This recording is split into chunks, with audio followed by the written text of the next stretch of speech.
जब तक कोई सलाह मांगे नहीं तब तक देना मत, और जब कोई सलाह मांगे तो तभी देना जब तुम्हारे जीवंत अनुभव से निकलती हो, तो किसी के काम पड़े, तो किसी के जीवन में राह बने, तो किसी के अंधेरे में दिया जले।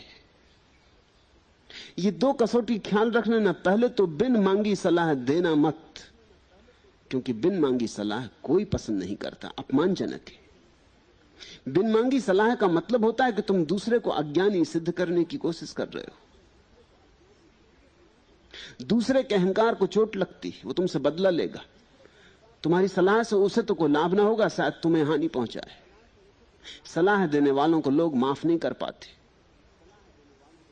तो पहले तो बिन मांगी सलाह देना मत, और 100 में 99 सलाहें बिन मांगे दी जाती।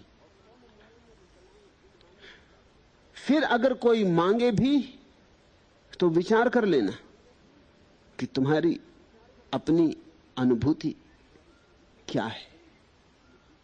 अपनी अनुभूति के विपरीत सलाह मत देना। अगर तुम ये दो बातें करने में सफल हो जाओ तो ना तो तुम किसी को हानि पहुंचा सकोगे, ना तुम किसी का अपमान करोगे, ना तुम लोगों का मन व्यर्थ कचरे से भरोगे। ये कुशलता छोड़ो, ये कुशलता काम की नहीं है, ये गले में फांसी है तुम्हारे। ख्याल रखना, तुम जो भी सलाह है तुम्हारे जीवंत अनुभव से नहीं प्रकटी है, देते हो, उससे तुम बेईमान समझे जाते हो, ईमानदार नहीं। वही कहो जो जाना है। तब कितना कम कहने को रह जाता, कभी सोचा?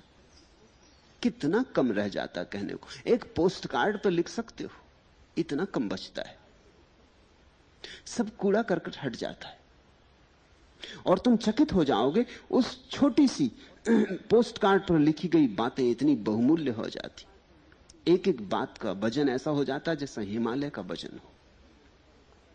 तुम जिसे दोगे वह कृतकृत्य होगा। ऐसे ही मत दे देना, टालने को मत दे देना, व्यर्थ ज्ञान का प्रभाव दिखाने को मत दे देना, थोथे आडंबर के कारण मत दे देना। पीड़ा से देना, सोच के देना, अनुभव करके देना, उसके साथ सहानुभूति रख के देना, तो तुम पाओगे कि तुम्हारी हर सलाह है, दूसरे को बदले न बदले, तुम्हें बदलती है। तुम अपनी हर सलाह में पाओगे कि तुम्हारा जीवन निखरता है। हर सलाह तुम्हारे जीवन पर छेनी की एक चोट बनेगी, तुम्हारी प्रतिमा ज्यादा साफ उभरेगी।